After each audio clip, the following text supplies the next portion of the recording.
Welcome back to the 8-Bit Players playing Borderlands 2. Whoa, things got fuzzy. I know. They were just shooting their webbing at me. They're trying to be Spider-Man. And, actually, speaking of Spider-Man, I saw Civil War the other day. Oh, how was it? Oh, I liked it. I knew going in. Funny thing, if you want to humor me on this, I kind of knew just by seeing the title and the trailer that this was going to be more of a fan service movie, in my opinion, where you get to see, not only do you get to see your favorite Marvel heroes, but you get to see them fight each other. And I just figured, like, that's just like, Marvel, that knows what their fans want, basically. And I came into that in that mindset, and I enjoyed every bit of what I enjoyed every bit of the movie, basically, is what I'm trying to say. Sorry, I'm trying to multitask. So you kind of went silent there. Is there anything? I was listening. Okay. Yeah. What? You just want me to interrupt you? No, I didn't know what you're thinking. I felt like that silence of like, there's something I want to say real quick. Yeah. I don't know. No. Well, we talked about this a few episodes ago. About how excited everyone was for this to come out, and I don't know. I don't know if it's what you would call a fan service movie. Well, it's like because the comic book wasn't necessarily a fan service thing. I get what you're saying. That like it was. Oh, nice save! My God, I did not think I could pull that off. Holy hell!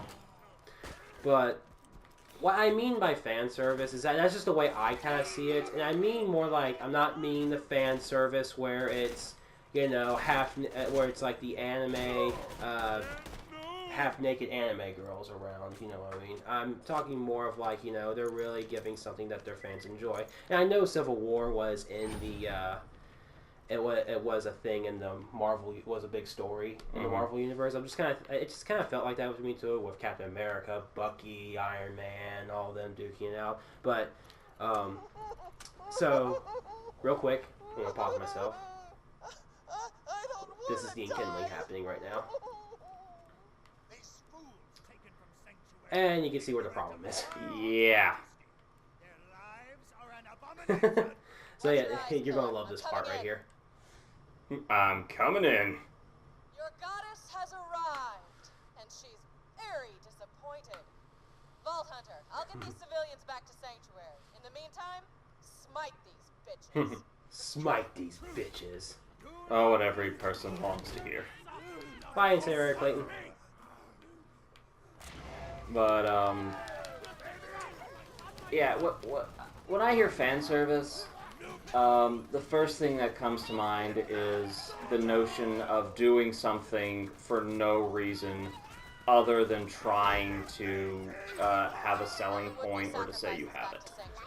Okay, I kind of have my opinions on fan service a little bit differently, so I kind of get that. Yeah. But either way, the movie was really good, and I gotta say, I think Bucky practically made the movie. It was. I loved every minute that Bucky was in it. Okay. Now, do you know the storyline of the original Civil War? Not really. I just have bits and pieces that our friends have told us because I don't read comic books. Mm-hmm. But I know that in the original Civil War, I know it was kind of like the same side. Like Iron Man was pro for the heroes being restricted, being watched over. And I know that Spider-Man was actually a pretty big focus in Civil War because he originally was on Iron Man's side.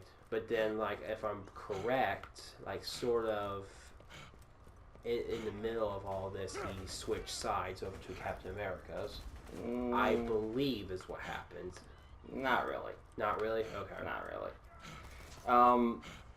Okay, so in the comics, at this point in the Marvel Universe, there are dozens, if not hundreds, of heroes. Oh, yes. And there are all these different hero teams. Mm-hmm. You had all the X-Men, you had the Avengers, you have all these little teams running around. Yeah. Well, one of these smaller teams of five heroes goes to stop a supervillain in a town. They go in to bust up his evil plan, standard fare. What they don't realize is that it's a trap. Mm-hmm. And this supervillain is radioactive. I've heard of him. And he sets himself off. And he blows up this building, this warehouse, and actually most of the city that they're in. Okay. And it kills men, women, children. It actually takes out an entire school. Oh, God. And it's essentially a national catastrophe. Mm-hmm. Well, as with most things in the public eye, when bad things happen, people want things done. Mm-hmm. And most of the heat's coming from civilians saying, who polices these superheroes? Who was it that said, yeah, go in and face this nuclear supervillain? And no one, governs them. They get to decide what to do, and then crap like this happens. Property damage happens. And we're left to just nod and say thank you. Mm-hmm. And Tony Stark's hit with this pretty hard because he actually goes to the memorial of this city, and one of the mothers of the children who died actually spits in his face and goes, "It's because of people like you this happens." And he was having problems with things like this previously, so it hits him really hard. Mm-hmm. Well, the government steps in and says, okay, we're going to enact a Hero Registration Act. Mm-hmm. Every superhero must register who they are, including their superpowers and their real identities, and they will then work exclusively for the government, who will put them into teams and send them out on missions authorized by them. Mm-hmm. Well, Iron Man, of course, is totally behind this because it means that, there's actually going to be some kind of regulation. There are no longer going to be these rogue heroes out and about destroying crap, giving everyone else a bad name. Mm-hmm.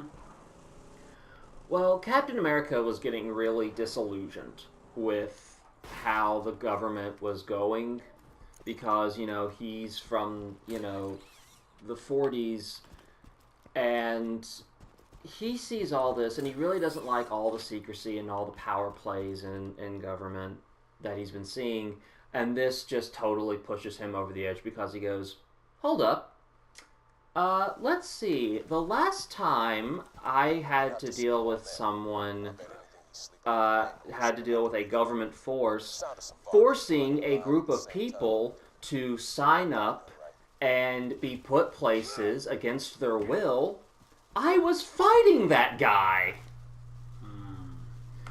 I was fighting the force that was telling people just because you're different, you have to do what we tell you to. And so this is the final straw for him of just going, no, this is bullcrap. Because then the government announces, if you don't register, you will be put in jail. Mm-hmm. And part of the registration is revealing your true identity, which means, the whole reason we have secret identities is so our families don't get involved. Now you're going to drag our families into it. Yeah. Which is what makes a lot of them not want to register. Well, if that happens, they get put in jail. Mm-hmm.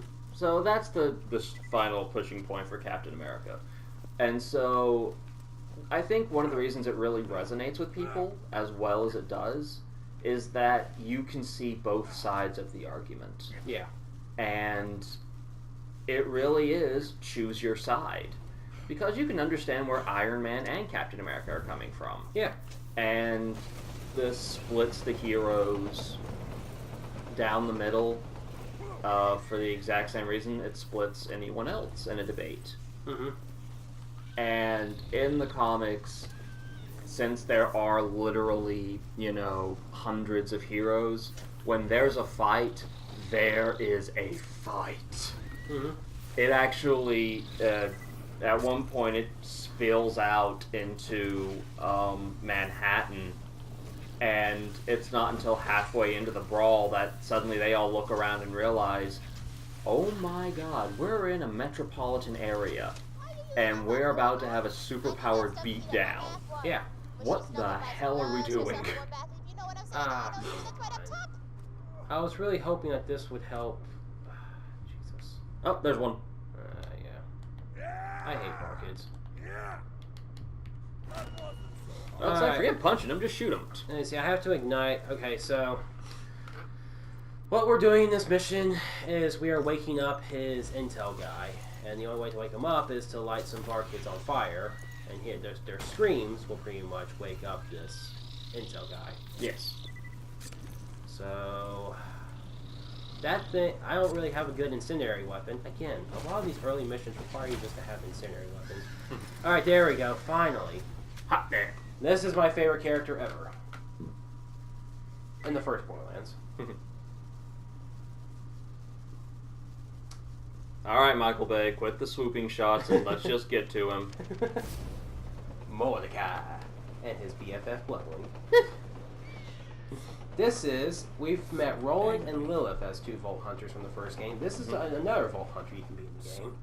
This is the first character I ever played as in Borderlands. The first character is the Zero-esque character. Yes, he's the not exactly melee focused, but he was the sniper. He was like the sniper. like how Zero's the sniper too. And Mordecai was awesome. His action skill was he actually threw Bloodwing, and Bloodwing could do a shit ton of damage and really damage a lot of foes. And he could do a bunch of different things. You can make him like swoop down and kill like multiple enemies at once. You can just see like all these bodies just like lying around where Bloodwing was at. Mm-hmm. And I really liked him. And he was the first character I ever beat the game with. He was the first character I ever maxed out in Borderlands 2. So I have a lot of I've always liked Mordecai. Hold on, let me take care of this. So VAR kids have this interesting gimmick with them. They, as you can, there's this big one. They were all tiny. So if you leave a VAR kid unattended, they'll make a cocoon around them. Yeah, I was seeing that they were like making adult pods and then sprouting wings and all that crap. And that's their badass pod, basically. Mm-hmm. So basically, that was a badass VAR kid, and it can go even further. So basically, if that badass makes a pod, it'll become a super badass VAR kid. And then it gets debatable after that.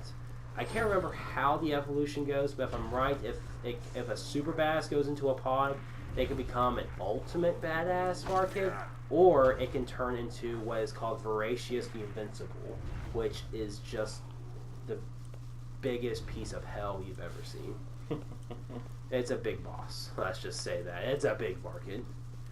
But anyway, so Mordecai tells us that he has an idea where Jack's vault key is. It's on a train, as we sort of hinted with the mission title, A Train to Catch. Yes. And we have to meet this one girl. Her name is Tina. Oh, one of your favorite characters. Oh, yes. One of my favorites, and hopefully she'll be one of your favorites.